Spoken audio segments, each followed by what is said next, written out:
கடலூர்ல கொஞ்சம் எங்களுடைய அன்பு சகோதரர்கள்லாம் கோவில்லாம் கூட்டிட்டு போனாங்க. இது வரும்போது அதை பார்க்க வேண்டிய ஒரு சூழ்நிலை. அதனால எவ்வளவு பெரிய சிறப்பு வாய்ந்த மாவட்டம். இங்க இருக்கக்கூடிய கோவில்லாம் எங்க பாடல் பெற்ற ஸ்தலங்களான இந்த கோவில் கும்பாபிஷேகம்லாம் நடந்திருந்தது, குடமுழுக்கு நடந்து முடிந்திருந்தது. அந்த கோவிலுக்கு போகாம வந்திருந்தா எனக்கு ரொம்ப கஷ்டமா இருந்திருக்கும். ஆனாலும் இருந்தாலும் உங்களையெல்லாம் பார்க்க வேண்டும் என்பதற்காக அவசரமா 1/2 மணி நேரத்துல மேலேயும் கீழே போயிட்டு வந்துட்டோம். உங்களை எல்லாம் பார்க்க வேண்டும் என்று வந்தேன். உங்களை எல்லாம் பார்த்ததில் மிகுந்த மகிழ்ச்சி. அதுவும் இங்கே வந்தவுடனே விருத்தாச்சலம் வந்தவுடனே அவர் சகோதரின்னு சொன்னாரே, என்னுடைய தந்தை ஸ்தானத்தில் இருக்கக்கூடியவர் தான் டாக்டர் விருதை வள்ளல் ராஜி ஐயா அவர்கள். அவர் மருத்துவர் ஐயாவுடைய நெருங்கிய நண்பர் மட்டுமில்லை, என்னுடைய தந்தையாருடைய மிக அன்பு நண்பராக இருக்கின்றார். அவருடைய கல்லூரி இந்த விழாவுக்கு வந்ததில் மிகுந்த மகிழ்ச்சி. அதாவது சேவை செம்மலாகவும் மருத்துவ செம்மலாகவும் இன்று கல்வி தந்தையாக மட்டுமல்ல கல்வி சேவை செம்மலாகவும் 3 மகுடங்களையும் அணிந்து கொண்டிருக்கும் அவரை பார்த்ததில் மிகுந்த மகிழ்ச்சி எனக்கு. அவர் நான் அங்கிள் தான் கூப்பிடுவேன், அதே சமயம் அவர் என்னை சௌமின்னு தான் கூப்பிடுவார். இப்போ கூட அதான் கேட்டுட்டு இருந்தாங்க, ஆண்டி கேட்டாங்க, என்னம்மா என்ன நீ தான் பேர் வச்ச போல இருக்கு, நீங்கள் என்ன இப்படி கூப்பிடுறீங்கன்னு. இல்லை அப்படி தான் நான் கூப்பிடுவேன் அப்படின்னாரு. எனக்கு திருமணமான நாள்லேருந்து அங்கிள் என்னை சௌமின்னு தான் கூப்பிடுறாரு. என்னுடைய அன்பின் உறவிடம் தமிழரசி அம்மா வந்திருக்காங்க, என்னுடைய அன்பு சகோதரி செல்வி அவங்க வந்திருக்காங்க. எல்லாருக்கும் என்னுடைய வணக்கம். என்னுடைய அன்பு சகோதரர்கள் பசுமை தாயகம் பாட்டாளி மக்கள் கட்சி அன்பு சகோதரர்கள் வந்திருக்காங்க. இவங்க எல்லாரையும் பார்த்ததில் மகிழ்ச்சி. மேடையில் அமர்ந்திருக்கும் அன்பு துறை தலைவர்கள், கல்லூரி பேராசிரியர்கள், கல்லூரி நிர்வாகத்தினர் இங்கே முன்னாடி உட்கார்ந்துருக்கிறாங்க. அவர்களுக்கு என்னுடைய மனமார்ந்த நன்றி. இவர்களெல்லாம் அன்று நான் சந்திக்கும் வாய்ப்பை பெற்றேன். கடந்த வாரம் இவர்களெல்லாம் வீட்டிற்கு வந்து என்னிடம் இந்த கல்லூரியை பற்றியும் மாணவர்களான உங்களை பற்றியும் என்னிடம் அன்போடு பேசிக் கொண்டிருந்தார்கள். குறிப்பாக அவர்கள் பேசிக்கொண்டிருந்தது விருதை வள்ளல் மருத்துவர் ஆர்ஜி அவர்களை பற்றி தான் பேசிக் கொண்டிருந்தார்கள். எவ்வளவு சிரமம் இருந்தாலும் கல்வி கட்டணத்தை ஏற்றவே கூடாது, எதுவாக இருந்தாலும் என்னிடம் பாருங்கள், எந்த பற்றாக்குறையாக இருந்தாலும் நான் பார்த்து கொள்கிறேன் என்று சொல்லும் ஒரு அன்பு உள்ளத்தை பற்றி அவர்கள் பேசி கொண்டிருந்தார்கள். அது எனக்கே நல்லா தெரியும். எப்பயுமே நோ அப்படின்னு அவர் சொல்லவே மாட்டார். இல்லைன்ற வார்த்தை அவர்கிட்ட வரவே வராது. அந்த அளவுக்கு ரொம்ப ஒரு பாசிட்டிவ் ஆட்டிடியூட், ரொம்ப சந்தோஷமா உற்சாகமா, எப்பயுமே உற்சாகமா தான் பேசுவார். அந்த உற்சாகம் நம்மையும் தொற்றிக்கொள்ளும். அவருடைய அன்பும் பாசமும் அந்த உரிமையும் அந்த சந்தோஷமும் அந்த பாசிட்டிவ் ஆட்டிடியூட் நமக்கும் வரும். Thanks for being the inspiration to the whole family uncle. Thank you so much. இன்று இந்த நேரத்தில் அதை நான் நன்றி சொல்வதில் ரொம்ப எனக்கு இதுவாக இருக்குது. கண்டிப்பாக அதை நான் செய்ய வேண்டும் என்று நினைத்து கொண்டிருக்கின்றேன். இந்த விழாவை இவ்வளவு வெற்றிகரமாக நடத்தி கொண்டிருக்கிறீர்கள்னா அதற்கு காரணம் நீங்கள் வந்திருக்கும் மாணவ மாணவிகள் தான். நீங்கள் பட்டதாரியாக இன்று வந்திருக்கிறீர்கள். நிறைய பேர் முதல் தலைமுறை பட்டதாரிகளாக கூட இருப்பீர்கள். நீங்கள் பட்டம் பெறுவதை பார்க்க வேண்டும் என்று இங்கே வந்திருக்கக்கூடிய பெற்றோர்கள் தான் முதல்ல, அவங்க தான் கதாநாயகர்கள். சொன்ன மாதிரி அவர்களுக்கு என்னுடைய மனமார்ந்த வாழ்த்துக்கள். ஏன்னா எவ்வளோ நம்மலாம் விவசாய குடும்பம் தான், எப்போ நாற்று நடுவோம், எப்போ அறுப்பறுப்போம், இதே தான் பேசிக்கிட்டு இருப்போம். பொங்கல் தான் நமக்கு மிகப்பெரிய திருவிழா. அப்படிப்பட்ட ஒரு விவசாய குடும்பம் தான். என்னுடைய அண்ணன்கள் இன்னும் விவசாயம் தான் செய்து கொண்டிருக்கிறார்கள். நான் வடார்காடு மாவட்டம், அங்கே தான் பண்ணிகிட்ருக்குறாங்க. அதனால் எனக்கு தெரியும் எவ்வளோ சிரமப்பட்டு பசங்களை படிக்க வைக்கிறாங்க அப்படின்ட்டு. அந்த ஒரு படிப்பு தான் நம்மளை முன்னேற்றம் என்ற அந்த ஒரு விஷயத்தை பற்றி தான் நம்ம பேசிகிட்டு இருந்தோம். இங்கே விழா பேருரை நீங்கள் செய்யணும், காரனேஷன் அதாவது கான்வெகேஷன் அட்ரஸ் கொடுக்கணும் அப்படின்னு சொல்லிட்டு எனக்கு விருது வள்ளல் அவர்கள் சொல்லியிருந்தார்கள். அப்போ நான் பசுமை தாயகம் பற்றியோ கிளைமேட் சேஞ்ச் காலநிலை மாற்றம் இதை பற்றியெல்லாம் பேசணுமா அப்படின்னு யோசிச்சுட்டு தான் வந்தேன். இருந்தாலும் என்னுடைய அனுபவங்களை உங்களிடம் பகிர்ந்து கொள்வதில் மிகுந்த அது கொஞ்சம் பயனுள்ளதாக இருக்குமா அப்படின்றதுனால தான் இன்னைக்கு நினச்சேன். நம்ம வாழ்க்கையில் ப்ரையாரிட்டிஸ்னு ஒன்று வச்சுக்கணும் இல்லையா? ப்ரையாரிட்டினா எது நம்முடைய காலகட்டத்தில் எதுக்கு நம்ம முக்கியத்துவம் கொடுக்க வேண்டும் என்றத ஒரு ப்ரையாரிட்டிஸ். முதல்ல குழந்தையா இருக்கும்போது நம்ம தான் ப்ரையாரிட்டி. சின்ன குழந்தைங்கன்னா அவங்களுக்கு அவங்க வாழ்க்கை தான். அதே போல் வயது முதிர்ந்தவர்கள் என்றால் அவங்களுக்கு அவங்க தான் ப்ரையாரிட்டி. யார் வயசானவங்க இருக்காங்களோ அவங்களுக்கு தங்களுடைய உடம்பு, தங்களுடைய பிரச்சனை, அதுதான் முதல் ப்ரையாரிட்டியாக இருக்கும். ஆனால் அந்த இடைப்பட்ட காலகட்டம் இருக்குமா, குழந்தையும் இல்லாமல் முதியவர்களாகவும் இல்லாமல் இடைப்பட்ட காலகட்டத்தில் நம்மளுடைய ப்ரையாரிட்டிஸ், நம்மளுடைய முக்கியத்துவம் என்பது கொஞ்சம் கொஞ்சமாக மாறும். அப்படி பார்த்தீங்கன்னா முதல்ல இருக்கிறது பள்ளி பருவம், கல்லூரி பருவம், படிக்கிற காலம். படிக்கிற காலத்தில் எதுக்கு நாம் முக்கியத்துவம் கொடுக்க வேண்டும் என்றால் படிப்புக்கு தான் முக்கியத்துவம் கொடுக்கணும். இன்னைக்கு படிக்காம ஒரு 10 வருஷம் கழிச்சு படிக்கலாம்னா ரொம்ப சிரமம். இன்னைக்கு தான் அதை நம்ம படிக்க முடியும். அந்த அந்த இந்த படிக்கிற காலகட்டத்தில் படிப்புக்கு தான் முக்கியத்துவம் கொடுக்க வேண்டும். அது வந்து ரொம்ப ரொம்ப முக்கியமான ஒரு விஷயம். இப்போ போய் நம்ம லைப்ரரியில் படிக்கலாம், கார்ல் மார்க்ஸ் பற்றி படிக்கலாம், வரலாறு படிக்கலாம், தமிழ் படிக்கலாம், ஆங்கிலம், கணினி, எல்லா அறிவியல் இதையெல்லாம் கற்றுக்கொள்ளலாம். ஆனால் ஒரு 10 வருஷம் கழித்து நமக்கு வேலை பலுவலாக இருக்கும்போது அதை நம்ம படிக்க முடியாது. இன்றைக்கி இப்போ மாணவர்களாக இருக்கும்பொழுது என்ன பெரிய வேலை இருக்கும் இல்லைங்களா? ஒரு அம்மாவுக்கு உதவியாக இருக்கலாம், ஒரு பாத்திரம் கழுவலாம், இல்லை வீடு சுத்தம் செஞ்சு கொடுக்கலாங்க, இல்லை ஒரு பால் வாங்கி கொடுக்க போகணும், அதுதான் இருக்கும். ஒரு ரேஷன் கடைக்கு போகணுன்னுவாங்க, இல்லை பால் வாங்கி கொடுத்துட்டு போகணுவாங்க. சில வீட்டு வேலைகள் தான் செய்ய முடியும். கடன் அடைக்க வேண்டும், பணம் சம்பாதித்து குழந்தைகளை வளர்க்கணும், திருமணம் செய்யணும், இல்லை கல்வி கடனை அடைக்கணும், இல்லை வீடு கட்டணும். இந்த மாதிரி எந்த ஒரு ப்ரெஷர், இந்த மாதிரி எந்த ஒரு கட்டுப்பாடுமே இல்லாத ஒரு வாழ்க்கை தான் பள்ளி பருவம், கல்லூரி பருவம். வேற பெரிய வேலையே இருக்காது. நம்மளா வந்து படிக்கணும் அப்படின்றது தான் ஒரு முக்கியமான வேலையாக இருக்கும். அந்த படிப்புக்கு தான் நம்ம முக்கியத்துவம் கொடுக்கணும். அப்புறம் என்னடா படிக்கிற சமயத்தில் படிக்க சொல்கிறாங்க, அப்போ படிக்கிற சமயத்தில் தானே ஜாலியாக இருக்க முடியும். இப்போ ஜாலியாக இருக்காம எப்போ பார்த்தாலும் படின்னு சொல்கிறாங்க அப்படின்னு நினச்சிக்காதீங்க. ஏன்னா முக்கியமான விஷயம், இந்த சமயம் விட்டுட்டா எப்பயுமே படிக்கிறது ரொம்ப கஷ்டம். அதை சிலது சாதித்தவர்களும் இருக்கிறார்கள். 40 வயசுக்கு மேலே திருமணமாகி குழந்தை பெற்றவர்கள், வளர்ந்த அப்புறம் போய் பட்டம் வாங்கியவர்கள், முனைவர் பட்டம் வாங்கியவர்களாக இருக்கிறாங்க. ஆனால் அதெல்லாம் ரொம்ப ரொம்ப வெகு சிலர் ரொம்ப அரிதான ஒரு விஷயம். இந்த சமயம் படிக்கணும். அதே சமயம் அந்த சமயம் யாருக்கு முக்கியத்துவம் கொடுக்க வேண்டும்? நான் பள்ளி பருவத்திலையோ கல்லூரி பருவத்திலையோ நம்ம வந்து படிப்புக்கு எவ்வளோ முக்கியத்துவம் கொடுக்குறோமோ அதை விட அதிகமான முக்கியத்துவத்தை நம்ம பெற்றோருக்கு கொடுக்க வேண்டும். ஏன்னா இப்போ பார்த்தீங்கன்னா பெற்றோருக்கு தான் அதிகமான முக்கியத்துவம் கொடுக்கணும். நான் இப்போ இருக்கிற காலகட்டத்தில் பார்க்குறேன், பெற்றோர்கள் சொல்வதற்கெல்லாம் நோ சொல்லிடுறாங்க, நண்பர்கள் சொல்வதற்கெல்லாம் எஸ் சொல்லிடுறாங்க. அதாவது எங்கே நோ சொல்லணும், எங்கே எஸ் சொல்லணும்னு தெரிந்து கொள்ள வேண்டும். நண்பர்கள் வந்து முக்கியமான ஒரு அவங்களும் நமக்கு ஒரு குடும்பம் மாதிரி தான். ஏன்னா கிட்டத்தட்ட 10-15 வருடங்கள் காலையிலேருந்து மதியம் வரை, இல்லை சாயங்காலம் வரை ஒரு 6 மணி நேரம் 8 மணி நேரம் நண்பர்களுடன் தான் நம்ம வாழ்க்கை கழிகிறது இல்லையா? காலையில் 8 மணிக்கு 9 மணிக்கு வர்றோம்னா சாயங்காலம் 5 மணி வரைக்கும் நண்பர்களோடு தான் நம்ம வாழ்க்கை இருக்கிறது. அந்த நண்பர்கள் நமக்கு ஒரு குடும்பம் மாதிரி தான் இருக்கிறாங்க. அவர்களிடம் நம்ம எல்லா விஷயத்தையும் பகிர்ந்து கொள்கின்றோம். நம்மளுடைய சுக துக்கங்கள், நம்ம கஷ்டம், நம்மளுடைய சந்தோஷம் எல்லாமே அந்த நண்பர்களோடு தான் பகிர்ந்து கொள்கிறோம். அப்படி இருக்கும்பொழுது அவர்கள் கிட்ட அவங்க ஒரு குடும்பம் மாதிரி தான் இருக்காங்க. ஆனால் நம்ம வீட்டிலே நமக்காக இருக்கக்கூடிய நம் தாய் தந்தை, அவங்களுக்கு தான் முதல் முக்கியத்துவம் கொடுக்கணும். அவங்க சொல்றதுங்க நம்ம கண்டிப்பாக கேட்க வேண்டும் என்பதுதான் என்னுடைய வேண்டுகோள். இப்போ கூட கல்லூரியுடைய தாளர்களும் அதை தான் சொன்னாங்க, பெற்றோருக்கு மதிப்பு கொடுங்க அப்படின்னாங்க. ஏன்னா அது வந்து அந்த நம்முடைய வாழ்க்கையில் இந்த முதல் ப்ரையாரிட்டி படிப்பு. அதில் பெற்றோர்கள் 2 பேருக்கு தான் ரெண்டுத்துக்கு தான் முதல்ல முக்கியத்துவம் கொடுக்க வேண்டும். அந்த பெற்றோருக்கு முக்கியத்துவம் கொடுப்பது என்பது ரொம்ப முக்கியமான விஷயம். ஏன்னா அவங்க படி, இல்லை வேலைக்கு போ, இல்லை நல்லா படி, முதல் மார்க் வாங்குன்னு சொல்கிறது வந்து அவர்களுக்கு நாம் எஸ் சொல்லணும். ஆமாம் நான் அதை செய்வேன் அப்படின்னு. அதுவே நண்பர்கள் குழுவில் இருக்கும்பொழுது எத்தனையோ எத்தனையோ விஷயங்கள் நடக்கும். இப்போ நான் நிறைய பள்ளிக்கூடங்களையும் கல்லூரிகளையும் பார்க்கக்கூடிய ஒரு விஷயம் என்னன்னா, நோ சொல்லத்துக்கு பயப்படுறாங்க. ஏன்னா நம்ம நண்பர்கள் நம்மளை தப்பா நினைச்சிடுவாங்களோ, எல்லாரும் செய்யக்கூடிய அதே தப்பை நம்மளும் செய்யலாம் அப்படின்ற மாதிரி ஒரு எண்ணம் வந்து விடுகிறது. ஏன்னா நோ சொல்றதுக்கு பயம் வருது. ஏன் நீங்க நோ அப்படின்ற வார்த்தையை கண்டிப்பாக சொல்லணும். ஏதாவது முதல்ல ஒரு மது பழக்கமோ, இல்லை புகையிலை பழக்கமோ, இல்லை போதை பழக்கத்தையோ உங்களுக்கு கொண்டு வந்து கொடுக்குறாங்கன்னா அப்பே முதல் வாட்டியே நோ சொல்லிடணும். முதல் வாட்டி அதை say no the first time. எனக்கு வேண்டாம், என் குடும்பத்துக்கு இது ஆகாது, என்னுடைய வாழ்க்கைக்கோ என் உடல் நலத்திற்கோ இது தேவையில்லாத ஒன்று, அதனால் இது எனக்கு வேண்டான்னு தைரியமாக சொல்லுங்கள். எப்போ நீங்கள் எஸ் சொல்கிறீங்களோ அதுக்கு உங்களுக்கு எந்த அளவு உரிமை இருக்கோ, நோ சொல்கிறதுக்கு உரிமை இருந்ததா அது உண்மையான சுதந்திரம். வேண்டாம் அப்படின்னு நம்ம சொல்வது தான் உண்மையான சுதந்திரம். வேண்டாம்னு சொல்கிறதுக்கு பயந்தா அப்புறம் அது சுதந்திரமே இல்லை. அப்போ நம்ம சுதந்திரமான மனிதர்களாகவே இருக்க மாட்டோம். நான் வந்து எனக்கு வேணாம், எனக்கு பிடிக்காது, எனக்கு இதெல்லாம் ஒத்துக்காது, எனக்கு தேவையில்லை என்று சொல்ல வேண்டும். நான் நிறைய இடத்துல பார்க்குற மாணவர்கள் அந்த பியர் ப்ரெஷர், கூட இருக்கிற நண்பர்கள் குழுவோடு சேர்ந்து தவறான வழிகளுக்கு போய் கொண்டிருக்கிறார்கள்.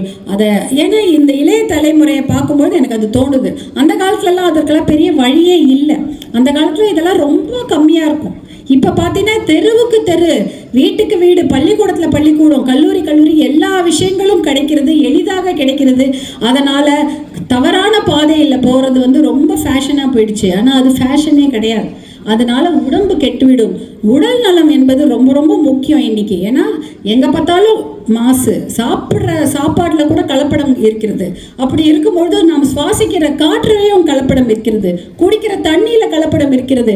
அப்படி இருக்கும்பொழுது நம்ம உடல் நலத்தை நாம் பேணி காக்க வேண்டும் என்றால் இந்த கெட்ட இந்த மது பழக்கமோ போதை பழக்கமோ இல்லை எந்த ஒரு அதாவது புகையிலை பழக்கம் போன்றவற்றுக்கு முதல்ல முற்றுப்புள்ளி வைக்க வேண்டும் என்றால் முதல் தடவை உங்ககிட்ட யாராவது வந்து எதையாவது கொடுத்து நீ பரவாயில்ல சாப்பிட்றா அப்படின்னு சொன்னாலும் அதற்கு நம்ம வேண்டாம் என்று சொல்வதை அது நம்முடைய உரிமை.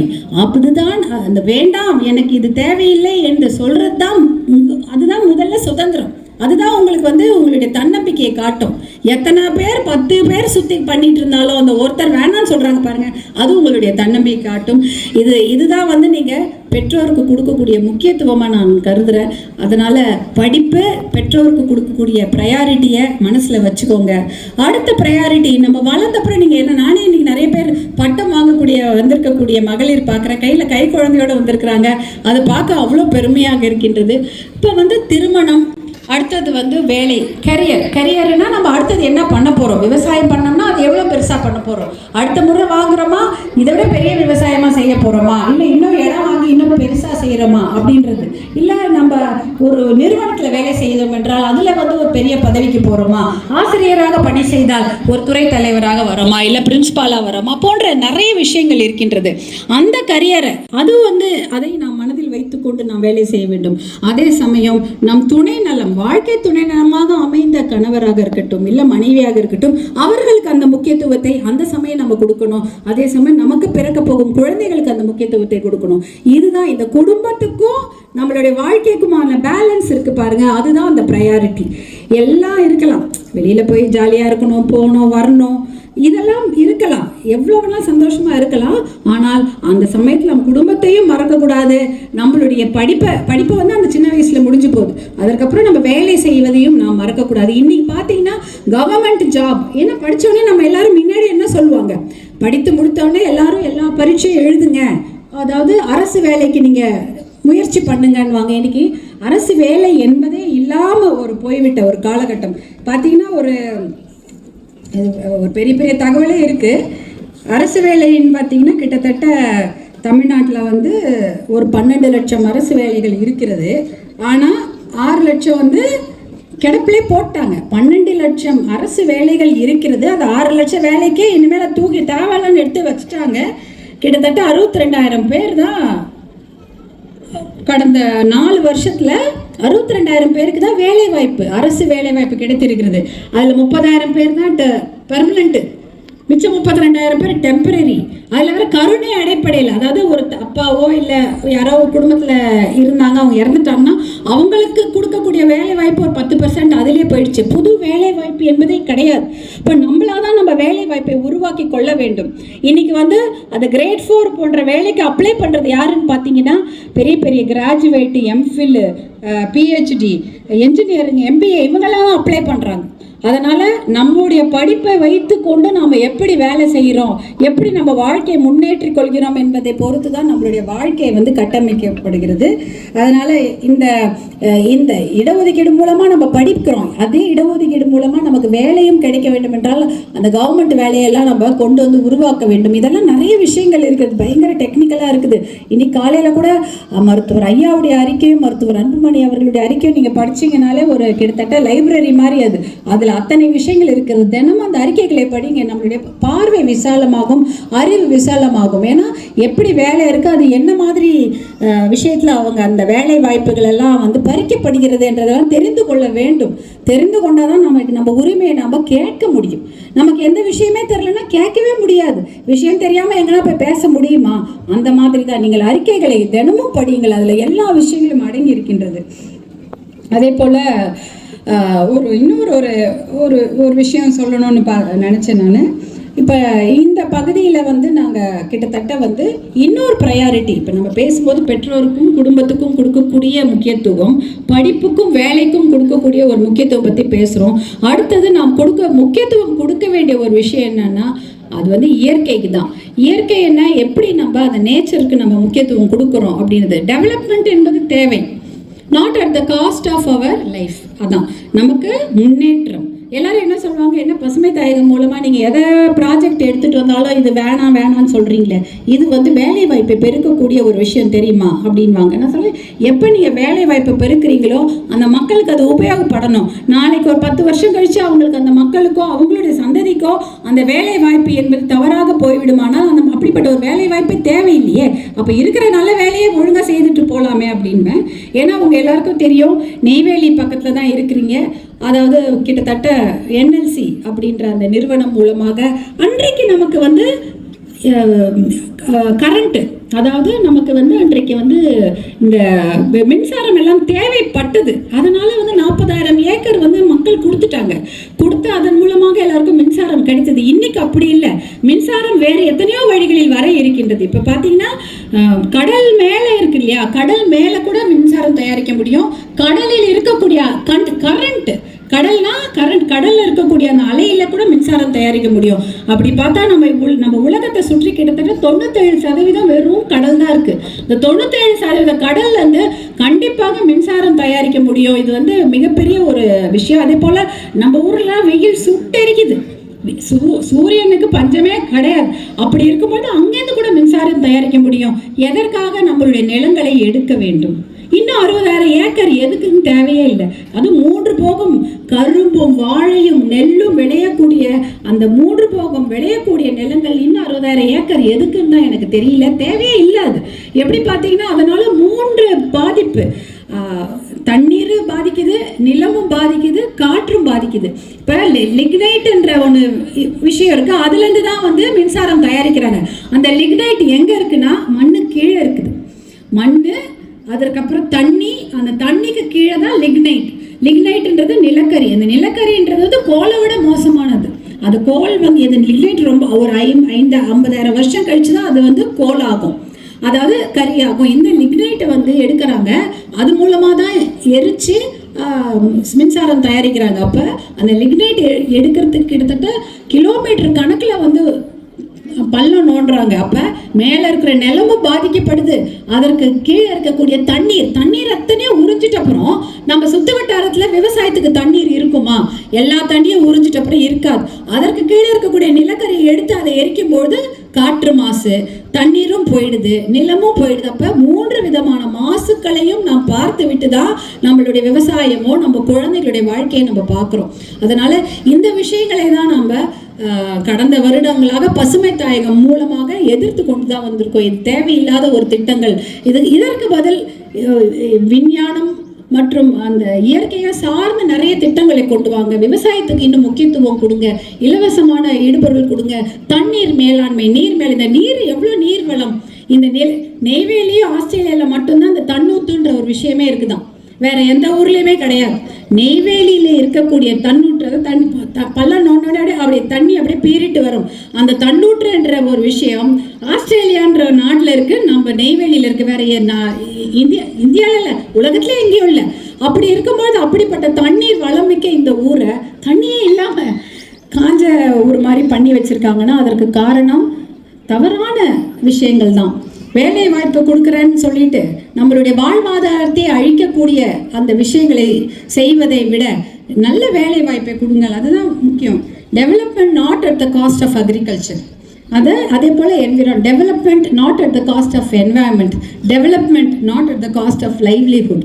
எல்லாமே நமக்கு வேண்டியது இயற்கையை பாதுகாக்க வேண்டும், நம்முடைய வாழ்வாதாரத்தை பாதுகாக்க வேண்டும், குறிப்பாக நம் விவசாயத்தை பாதுகாக்க வேண்டும். இதெல்லாம் பாதுகாக்கக்கூடிய ஒரு வளர்ச்சி இருந்தால்தான் அது உண்மையான வளர்ச்சி. சும்மா வந்து நாங்கள் இடம் இந்த இடத்துல பில்டிங் கட்டுறோம், அந்த இடத்துல ஒரு 10 பேருக்கு வேலை வாய்ப்பு கொடுக்குறோன்னு சொல்லிட்டு நம்மளுடைய நிலங்களை எடுத்துக்கொள்வது என்பது தவறான ஒரு செயல். அதை நம்ம ஒருபோதும் அனுமதிக்க கூடாது. இந்த விஷயங்களை பட்டதாரிகளான நீங்கள் எடுத்து செல்லுங்கள். நம்முடைய அப்பா அம்மாவை வந்து எல்லாம் தெரியல, அப்போ நாட்டுக்காக நம்ம கொடுத்தோன்னு நினச்சிக்கிட்டாங்க. நாட்டுக்காக கொடுக்குறோம், நம்ம மின்சாரத்துக்காக கொடுக்குறோம், நம்ம பிள்ளைகளுக்கு நாளைக்கு வேலை கிடைக்கும்னு சொல்லிட்டு நம்மளுடைய நிலங்களை அவங்க தார வாத்துட்டாங்க. ஆனால் அந்த அவர்களுக்கு தெரியாமல் செய்துட்டாங்க. இப்போ நமக்கு விஷயம் தெரியும், நம்ம படிச்சிருக்கிறோம், ஒரு பட்டம் பெற்றிருக்கிறோம், ஒரு உலக அறிவு இருக்குது. நீங்கள் ஃபோனை திறந்தா கூகுள், விக்கிபீடியா எல்லாத்துலேயும் நிறைய விஷயங்களை நீங்கள் தெரிந்து கொள்ளலாம். நிறைய விஷயங்களை கற்றுக்கொள்ளுங்கள். அது நமக்கு நாலேஜ் இஸ் பவர்.